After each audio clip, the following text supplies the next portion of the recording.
nubuatan Yesaya 43, Allah adalah satu-satunya penebus. Ya. Jadi siapakah penebus itu? Kan gitu. Ya. Dan terus di Yesaya ayat 53, hamba Tuhan yang menderita. Di situ kan ada nubuatan tentang penyaliban ayat 13 sampai ke ayat seperti ayat sampai ayat 9 nih. Ini kan tentang nubuatan tentang penyaliban Yesus. Terus gini, yang abang bilang tadi manusia yang abang bilang tadi melihat ke belakang nggak tahu terjadi apa di belakangnya gitu ya bang ya. Iya. Itu saya sanggah sedikit ya bang ya. Di sini kata Petrus kepadanya, biarpun mereka semua tergoncang imannya, aku tidak. Lalu kata Yesus kepadanya, aku berkata kepadamu, sesungguhnya pada hari ini, malam ini juga, sebelum ayam berkokok 2 kali, engkau telah menyangkal aku 3 kali. Di situ Yesus tahu apa yang terjadi ya. Di sini Yesus kan belum ditangkap nih. Jadi Yesus sudah tahu gitu bang. Terus sebelum Yesus ditangkap kan Yesus sudah memberitahukan kepada murid-muridnya kalau anak manusia akan diserahkan itu di Markus. Ada 3 kali Yesus memberitahukan kepada murid-muridnya ya. Anak manusia akan diserahkan ke dalam tangan manusia dan mereka akan membunuh dia. 3 hari setelah ia dibunuh ia akan bangkit. Di sini kan Yesus sudah tahu. Di sini dia ketuhanannya gitu bang. Dan juga Markus ini kan dia ada di sini. Yesus menyembuhkan ibu mertua Petrus. Mujizat Yesus lah, orang lumpuh disembuhkan. Yesus menyembuhkan orang pada hari Sabat. Yesus menyembuhkan banyak orang. Banyak di sini ya bang ya, mujizat-mujizat yang dilakukan Yesus ya. Yesus mengusir roh jahat dari Gerasa. Ini di Markus, mujizat-mujizat Yesus banyak. Yesus membangkitkan anak Yairus dan menyembuhkan seorang perempuan yang sakit pendarahan. Yesus memberi 5.000 orang makan. Yesus berjalan di atas air. Yesus menyembuhkan seorang tuli. Yesus memberi makan 4.000 orang. Di sini kan banyak mujizat Yesus. Yesus mengusir roh dari seorang anak yang bisu. Yesus menyembuhkan seorang buta. Ini kan hanya 3,5 tahun ini Yesus di dunia. Dia melakukan banyak mujizat dan dia juga tahu kalau dia akan ditangkap, dihina, difitnah, disalibkan dan akan setelah 3 hari akan bangkit. Di sini dia ada ketuhanannya itu ada, walaupun dia jadi manusia tetapi ketuhanannya tetap ada gitu bang. Oke. Mohon izin saya tanggapi ya. Ya. Oke, ada 3 poin menurut catatan saya.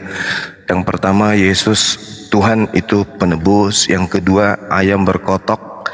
Yang ketiga, Yesus bermukjizat. Nah gini, kalau dikatakan Yesus itu, Tuhan itu penebus, lalu kemudian di dalam Yesaya 63, 69, dalam segala kesesakan mereka bukan seorang duta, bukan seorang utusan, melainkan Tuhan sendirilah yang menyelamatkan mereka. Dialah yang menebus mereka dalam kasih-Nya, dan belas kasih-Nya Ia mengangkat dan menggendong mereka selama zaman dahulu kala. Jadi gini, Tuhan menyelamatkan manusia, Tuhan menebus manusia dengan cara apa? Tuhan memberikan ajaran, Tuhan memberikan aturan. Tuhan tidak membiarkan manusia itu yatim tanpa pembimbing, tanpa kemudian mentor atau guru atau gembala. Jadi Tuhan itu menebus manusia dengan cara apa? Tuhan itu menebus dengan memberikan ajaran. Aku menebus kamu dengan kesalahan-kesalahan itu. Nih caranya, lakukan pertobatan. Nah, selesai perkara. Kalau dilarikan kepada objek yang harus jadi korban, lalu dikatakan sebagai penebus, lalu yang menjadi penebus ini adalah Tuhan itu sendiri, betapa banyak kemudian domba, sapi, lembu yang menjadi penebus dosa-dosa Bani Israel. Apakah mereka semua adalah Tuhan? Karena mereka telah menebus dosa-dosa manusia dengan menjadi korban di atas tiang, di atas mezbah. Apakah mereka Tuhan semuanya?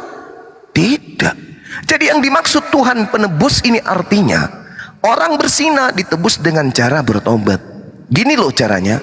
Barang siapa yang berzina, ini dirajam. Itu cara penebusannya. Makanya Tuhan memberikan pola.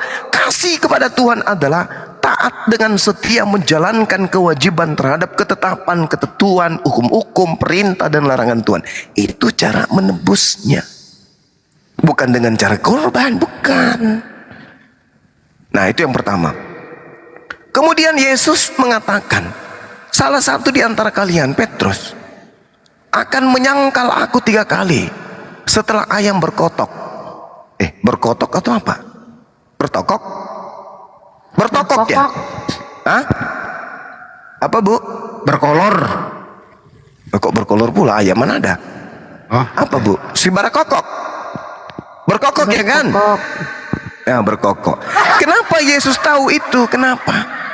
Kenapa bisa tahu bahwa dia akan disangkali? Karena nanti Petrus melihat bukan gurunya, bukan Yesusnya yang di situ, tapi orang lain. Makanya disangka loh. Aku tidak mengenal. Kenapa? Ini bukan Yesus, ini bukan guru saya ini. Yesus sudah tahu. Kenapa? Karena dia nabi, dia rasul, dia intim dengan Tuhan. Sehingga apa yang dia katakan oleh Yesus, saking taunya, dia percaya diri mengatakan apa di dalam Lukas 24:44. Harus terjadi, harus digenapi tentang aku apa yang tertulis di dalam kitab Torah, kitab para nabi dan kitab Mazmur. 3 item kitab ini, kitab Tanakh ini, itu menceritakan penyelamatan, nubuatan penyelamatan Tuhan terhadap Yesus. Itu yang harus terjadi. Tidak dikatakan Yesus di dalam Lukas 24 nomor 44 harus digenapi apa yang tertulis tentang aku di dalam kitab Roma, di dalam kitab Galatia, di dalam kitab Efesus, Timotius dan seterusnya. Tidak, tetapi Torah, Mazmur dan juga kitab para nabi. Artinya keinginan-keinginan Bapa itulah yang harus berlaku terhadap Yesus. Tuhan tidak meninggalkan orang yang dikasihi. Tuhan tidak meninggalkan orang yang benar. Tuhan tidak mau orang benar itu dibunuh dan seterusnya. Itu yang dimaksud. Nah, jadi kalau berbicara mengenai Yesus tahu, dia ngerti sebagai nabi dia pasti punya kelebihan. Dia tahu nih, saya akan diserahkan, tapi yang disalib itu bukan aku, tapi penggantiku. Makanya muridku itu membantah, menolak, menyangkal. Karena yang Petrus lihat bukan muridnya ini, bukan gurunya ini, oknum lain. Itu satu. Yang kedua. Yang ketiga, tentang Yesus mampu membangkitkan orang mati, membuat orang lumpuh kemudian berjalan, orang buta melihat, dan seterusnya dan seterusnya. 1.000.000 tak cukup, 1.000.000.000 tidak cukup, 1.000.000.000 mukjizat Yesus pertontonkan. Tapi apa kata Yesus? Segala mukjizat yang aku lakukan, mukjizat itulah yang bersaksi tentang aku, bahwa Bapa yang telah mengutus aku. Orang Kristen bersaksi hari ini, segala mukjizat yang Yesus lakukan, kesaksian Kristen adalah itulah bukti bahwa Yesus itu Tuhan. Ditangkis kemudian oleh Yesus, no, tidak. Segala mukjizat yang aku lakukan, mukjizat itulah yang bersaksi tentang aku, bahwa aku ini utusan Tuhan, bukan orang sembarang. Aku ini nabi, aku ini rasul. Apa yang ku minta kepada Tuhanku, itu yang terlaksana. Kenapa? Aku ini utusan Tuhan, bukan utusan bupati, bukan utusan presiden, coy. Jadi kalau aku minta kepada Tuhan, ciptakan Bu Rasmi dengan lubang hidung menengadah ke atas, itu yang terjadi, Bu. Kenapa? Yesus ini wakil Tuhan. Yohanes 5 nomor 36. Aku punya kesaksian yang lebih penting dari kesaksian Yohanes, bahwa semua pekerjaan, mujizat, tanda-tanda, kekuatan yang aku lakukan di tengah-tengah mereka, mujizat-mujizat inilah yang bersaksi tentang aku, bahwa aku adalah utusan Tuhan. Sedangkan Tuhan mengatakan di dalam Yesaya 63 nomor 9, bukan utusan. Bukan utusan, berarti bukan Yesus. Makanya dalam Kisah Para Rasul 2 nomor 22, orang Israel harus tahu, yang kumaksud adalah orang yang bernama Yesus yang berasal dari Nazaret.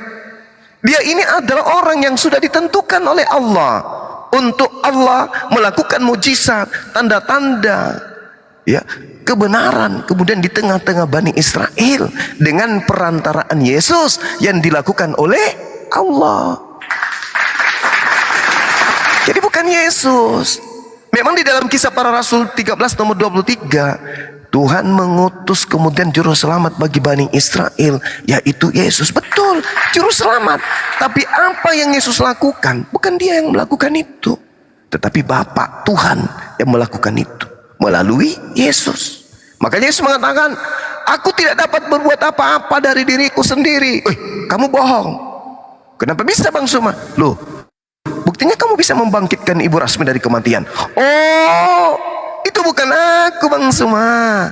Itu Tuhanku yang melakukan itu melalui perantaraan aku. Siapanya aku ini? Aku manusia biasa. Apa buktinya Yesus mengatakan dia adalah manusia biasa? Yohanes 8 nomor 42. Apa kata dia? Hei kalian, hei. Ketahuilah kalian, aku datang jadi manusia bukan atas kehendakku sendiri. Berarti aku kurir, aku hanya utusan, aku rasul. Makananku adalah melakukan apa yang diperintahkan oleh Bapa untuk aku lakukan. Itu jelas itu. Aku tidak dapat berbuat apa-apa dari diri sendiri. Makanya tadi di awal kita mulai dengan pernyataan-pernyataan gokil. Kenapa Yesus bukan Tuhan? Karena dia manusia. Kenapa dia manusia? Karena dia bukan Tuhan. Loh, dia manusia? Iya, memang dia manusia. Kenapa bisa? Karena dia bukan Tuhan. Kenapa dia bukan manusia? Kenapa dia bukan Tuhan? Karena dia manusia. Kenapa dia manusia? Ya karena dia bukan Tuhan. Kenapa dia bukan Tuhan? Ya karena dia manusia. Kenapa dia manusia? Karena dia bukan Tuhan. Dablek. Kenapa dia bukan Tuhan? Ya karena dia manusia. Loh, kenapa dia manusia? Karena dia bukan Tuhan. Kenapa dia bukan Tuhan? Karena dia manusia. Kenapa dia manusia? Karena dia bukan Tuhan. Andai saja dia Tuhan, maka dia akan menjadi apa? Laisa kamitslihi syai', tidak serupa dengan apapun. 1 Timotius 6 nomor 16. Dialah yang tidak pernah tersentuh oleh kematian. Yesus tersentuh, Bapak. Mate. Seperti itu, Bu Rasmi. Jadi 3 item penting dalam iman ibu ini gugur. Pertama, penebus. Kedua, ayam berkotok. Yang ketiga, mukjizat Yesus. No, itu tidak menjadi syarat untuk menjadi Tuhan. 1 juta, miliaran, 1 triliun, ratusan triliun mukjizat yang bisa dibikin Yesus, itu tidak akan pernah merubah statusnya sebagai manusia. Cuman dia nabi, dia rasul, maka dia memiliki mukjizat itu. Makanya umat Islam beriman kepadanya. Ya Bani Israel, inni rasulullah ilaik. Saya ini adalah rasul untuk kalian, wahai Bani Israel. Matius 15 nomor 24. Sesungguhnya aku ini diutus hanya kepada domba-domba yang sesat dari umat Israel. Dah selesai. Jadi gugur. Tapi mungkin Bu Rasmi masih ada cadangan senjata. Yang 3 ini udah gugur. Kira-kira apa lagi yang membuat manusia yang bukan Tuhan ini menjadi Tuhan bagi Bu Rasmi? Silakan. Silakan. Bahasa kerennya tafadhal. Silakan Bu Rasmi. Aku ada lagi sanggahan nih ya kan, sedikit. Setelah Yesus mati di kayu salib kan, setelah 3 hari bangkit dari antara orang mati. Ya. Dan setelah bangkit dari antara orang mati, kedengaran? Kedengaran apa, Bu? Oh iya. Eh, ada di Lukas 24 ayat 36. Di situ judulnya Yesus menampakkan diri kepada semua murid.